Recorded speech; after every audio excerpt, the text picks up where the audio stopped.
Hello दोस्तों, कैसे हो आप लोग। उम्मीद है कि अच्छे होंगे। इस बार मैं एक दूसरी वीडियो आपके पास लेके आया हूँ। This is the 10th video of this series of videos on my YouTube channel explore life secret, जो कि आपने सब्सक्राइब कर लिया होगा। आई होप, नहीं किया तो कर लीजिएगा। ये वीडियो इस टॉपिक पे है, how to utilize time as well as how to manage time. तो हमें वक्त की ज़रूरत और अहमियत जो है उसका पता होना चाहिए और उसका हम इस्तेमाल करें अच्छे से अच्छे तरीके से और मैनेज कर सके सारे काम को गिवन टाइम में से। तो सबसे पहली बात ये है कि टाइम किसी के पास कम नहीं होता है। अगर हम ये सोचें कि हमारे पास काम ज़्यादा है, टाइम कम है, तो ये बात सही नहीं है। क्योंकि काम तो इतने इतने होते हैं जो लोग करते हैं कि like there is a huge business which people are running, there is a huge administrative work which people are doing. उसी टाइम में करते हैं, उसी 24 घंटे में उनके पास भी होता है, हमारे पास भी होता है। तो उसी 24 घंटे में सारा काम किया जा सकता है क्योंकि लोग करते हैं। तो उसके पीछे रीज़न क्या है? उसके पीछे दो रीज़न है। एक ये कि there is some structure which we have to build and there is some system which we have to follow. तो एक सिस्टमेटिक स्ट्रक्चर अगर हम बनाने में कामयाब हो सकें तो हम कोई भी बिजनेस, कोई भी काम कर सकते हैं, चाहे वो छोटे लेवल का हो या बड़े लेवल का हो। It should be structured, it should be systematically driven, जिसमें आपको ज़्यादा कुछ नहीं करना है। आपको बस पहला टास्क कर देना है। उसके बाद जो सिस्टम है वो इस तरीके से मूव करेगा और स्ट्रक्चर ऐसा बना हुआ होगा कि सारे टास्क अपने आप होने लगेंगे, या जो लोगों को भी आपने असाइन किया है वो लोग करने लगेंगे। तो you have to build a structure. For that you should know what are the various part of the structure, how does the system works, how different part in that system works. तो ये एक मैं बड़े level की बात से शुरू कर रहा हूँ। वैसे हम लोग बेसिक लेवल की बात ज़्यादा करेंगे इस वीडियो में, एक आम आदमी अपने टाइम को कैसे यूटिलाइज करे। लेकिन मेरे कहने का मकसद ये है कि कोई भी काम छोटा हो या बड़ा हो, उसको सिस्टमेटिकली करने की आदत हमें डेवलप करनी होगी, स्ट्रक्चर बिल्ड करना होगा, सो दैट कि आप अपना टाइम हर काम में वेस्ट ना करें। आप जो काम अपने से करना ज़रूरी है वो करें, और जो काम स्ट्रक्चर और सिस्टम कर सकते हैं वो उसके लिए छोड़ दें, सो दैट कि काम कंप्लीट हो जाए। तो ये बात जो है ये वाकई में सही है कि टाइम कभी कम नहीं होता है। 24 घंटे में कुछ लोग उस टाइम को वेस्ट भी करते हैं और कुछ लोग बहुत सारे काम कर लेते हैं उसी 24 घंटे में। कई कई लैंग्वेजेस सीख चुके होते हैं, कई कई तरह के सॉफ्टवेयर सीख चुके होते हैं, और कई कई तरह की महारत हासिल कर लेते हैं, और कई सारे काम कर रहे होते हैं साथ साथ में। तो इनफैक्ट हमें एक स्ट्रक्चर और सिस्टम के ऊपर अपने आप को बिल्ड करना होगा, जिससे कि हम बड़े बड़े काम को भी गिवन टाइम में कर सकें। एक बहुत इम्पॉर्टेंट चीज़ है जिसको मैं एक अलग से मेंशन करना चाहूँगा। वैसे लोग कहते हैं कि हर व्यक्ति का तरीका काम करने का अलग होता है। कोई आदमी देर रात तक जग के काम करता है और फिर सुबह देर से उठता है, कोई जल्दी सो जाता है, जल्दी उठता है। लेकिन मेरा अपना एक्सपीरियंस और ऑब्जर्वेशन ये है कि we must sleep early and rise up early in the morning. और इनफैक्ट ये ऑब्जर्वेशन मैं ऐसे ही नहीं बोल रहा हूँ। अगर आप biological clock by the scientific method जाना चाहें तो मेलाटोनिन सिक्रीशन 9 बजे होता है रात में, और वो आइडियल टाइम होता है कि सोने की प्रिपरेशन आप करना स्टार्ट कर दो, और फिर आप जल्दी से 7 घंटे की स्लीप करके 4-5 बजे तक उठ जाओ। 10 बजे सो रहे हो तो 5 बजे उठ जाओ। तो this is the ideal way in which we can do the work. और जब हम सुबह उठेंगे तो फ्रेश माइंड से ज़्यादा काम कर सकते हैं। लेट से उठेंगे तो थोड़ा ज़्यादा लेथार्जिक और लेजीनेस फील करेंगे। अगर आप रिलीजियस स्क्रिप्चर्स में जाओ, किसी के भी रिलीजियस स्क्रिप्चर्स में, तो उन सब जगह early to bed early to rise है। साइंस भी यही कह रहा है, रिलीजन भी यही कह रहा है। और सक्सेसफुल पर्सन्स की लाइफ को देखो तो 90% of successful persons early riser होते हैं। सुबह उठ के मॉर्निंग वॉक और सारे काम शुरू कर देते हैं अपना, ठीक है। वो लेट से उठने वाले नहीं होते हैं। सारे सक्सेसफुल पर्सन ऑलमोस्ट ऐसा ही करते हैं। तो चाहे रिलीजन हो, चाहे साइंस हो, या सक्सेसफुल पर्सन्स की हिस्ट्री और करंट सिचुएशन हो, वो सब इसी बात को सपोर्ट कर रही है। तो मानो या ना मानो, बेस्ट मेथड तो यही है कि early to bed and early to rise, जिससे आप एक रूटीन को फॉलो कर सकोगे। लेट उठने से रूटीन फॉलो नहीं हो पाती है मोस्टली। थर्ड थिंग जो बहुत इम्पॉर्टेंट है, जो वर्ड मैंने अभी यूज़ भी किया, कि टाइम यूटिलाइजेशन के लिए रूटीन काफ़ी इम्पॉर्टेंट है। We have to make a routine and then a discipline in order to follow that routine. Discipline is also very important. A disciplined life can only lead to time utilization and time management. अगर हम अपने wishes के according हमेशा काम करें तो our mood changes. हमारे पास एक रूटीन हो, हम डिसिप्लिन के साथ उस रूटीन के अकॉर्डिंग काम करें, ना कि जब जो मर्जी आ रहा है कर रहे हैं। तो वैसे कोई काम भी हम कंसिस्टेंसी से नहीं कर पाएंगे और टाइम यूटिलाइज नहीं हो पाएगा।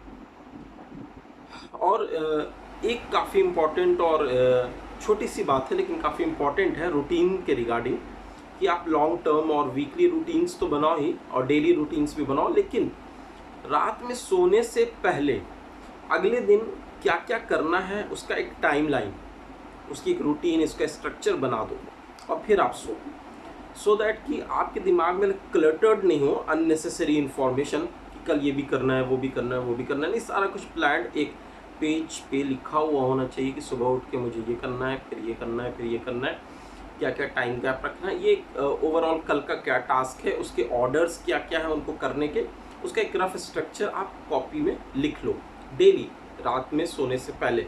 अगले दिन का काम क्लियर होना चाहिए, not cluttered in your mind, on a page clearly. तो ये सब कुछ बातें हैं। अब मैं रूटीन से रिलेटेड कुछ बात आपके सामने रखूँगा, अगर आपको पसंद आए तो उसको आप फॉलो करेंगे। अगर आपका अपना कोई तरीका जो इफ़ेक्टिव है तो वो भी आप शेयर करें और कमेंट सेक्शन में लिखें ज़रूर। तो बेसिकली अगर हम रूटीन की बात करें तो रूटीन में कई लोग कहते हैं कि मैं रूटीन को फॉलो नहीं कर पाता हूँ, बना लेता हूँ लेकिन फॉलो नहीं कर पाता हूँ। तो कोई नहीं फॉलो कर पाता 100%, लेकिन जितना भी आप मैक्सिमम कर सकते हो उतना करो, ट्राई करो मैक्सिमम करने की। नहीं हो रहा है कोई प्रॉब्लम नहीं है, धीरे धीरे होगा। और अगर आपको रूटीन बनाने की आदत नहीं है तो शुरू में ही एकदम स्ट्रिक्ट रूटीन मत बनाओ कि आधा घंटा ये करना है, फिर बिना 5 मिनट का टाइम गैप दिए अगला काम ये करना है, ऐसा नहीं करो। एक बहुत ही स्लैक रूटीन बनाओ, बहुत ही हल्की सी रूटीन बनाओ, मोटी मोटी एकदम, और कुछ टाइम तक उसको फॉलो करो। जब उसको फॉलो करने में आपको थोड़ा सा कॉन्फिडेंस आ जाए, 80-90% आप फॉलो करने लग रहे हो, 70% भी कर रहे हो, तो आप फिर थोड़ा मीडियम टफ रूटीन बनाओ।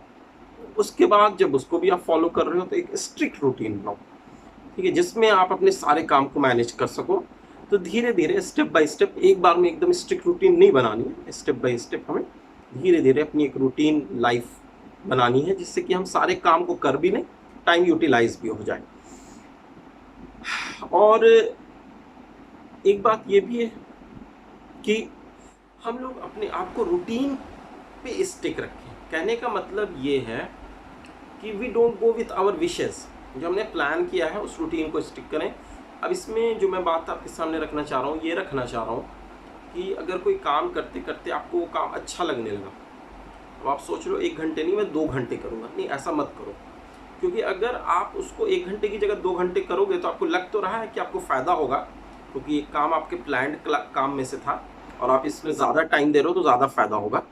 लेकिन दिक्कत ये कि जहाँ पर आप अपने पसंद का काम करने लगोगे ज़्यादा, तो जो काम आपको कम पसंद है जब उसका टाइम आएगा तो वो आप नहीं करोगे, क्योंकि फिर आप अपने विशेस के अकॉर्डिंग मूव कर रहे हो, फिर आप अपने स्ट्रक्चर के अकॉर्डिंग मूव नहीं कर रहे, रूटीन के अकॉर्डिंग मूव नहीं कर रहे।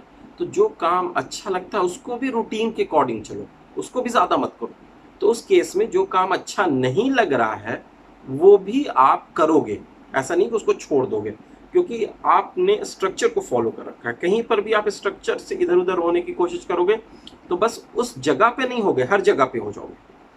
तो this is a very important point which you have to take care of. उसके बाद मैं ये कहना चाह रहा हूँ कि बीच में ब्रेक रखना ज़रूरी है। वीकली एक दिन ऐसा रखो जो रूटीन फ्री डे हो, नो रूटीन, जो मन में आया करो, जब मर्जी जो आ रहा करो। एकदम मशीन तो है नहीं हम लोग, ठीक है। तो हमारे लिए ये बात भी ज़रूरी है कि हम अपने आप को थोड़ा फ्री भी रखें, ठीक है। अगर आप 4-5 दिन में एक बार फ्री रखना चाह रहे हो तो 4-5 दिन में एक दिन फ्री रखो। कोई रैंडम डे रखना चाह रहे हो या कोई फिक्स डे संडे रखना चाह रहे हो, कुछ भी, एक कुछ टाइम पीरियड के बाद अपने आप को एक फ्री डे आप ज़रूर दो without any routine. Normal routine के काम, भाई खाना खाना ही या नहाना है तो वो सब तो करोगे ही, लेकिन अदरवाइज स्ट्रेस मत लो।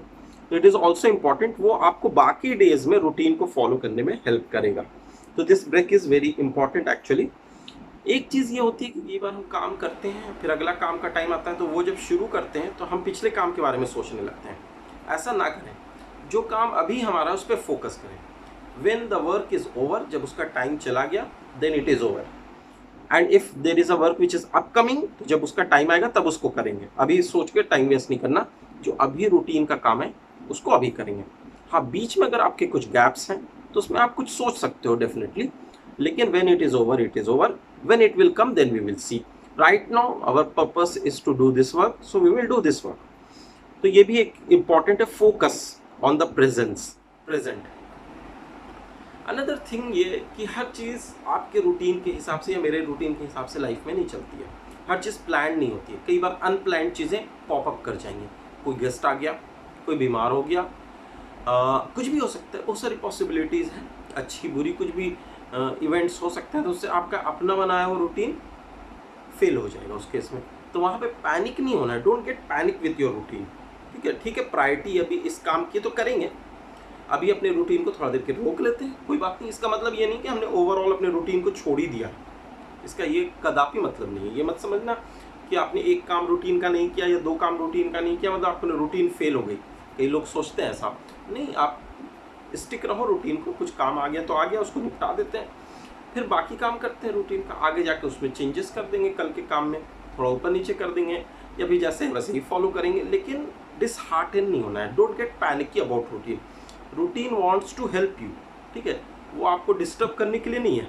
तो आप रूटीन को फॉलो करो और पैनिक ही नहीं हो। तो ये कुछ ऑब्जर्वेशन है जो मैंने टाइम यूटिलाइजेशन के बारे में की है और देखी पढ़ी है, वो मैंने सोचा था कि आपके सामने शेयर करूं। अगर आपको पसंद आया होगा तो लाइक कीजिएगा और मेरे चैनल को सब्सक्राइब कीजिएगा और शेयर भी कीजिएगा। Thank you friends.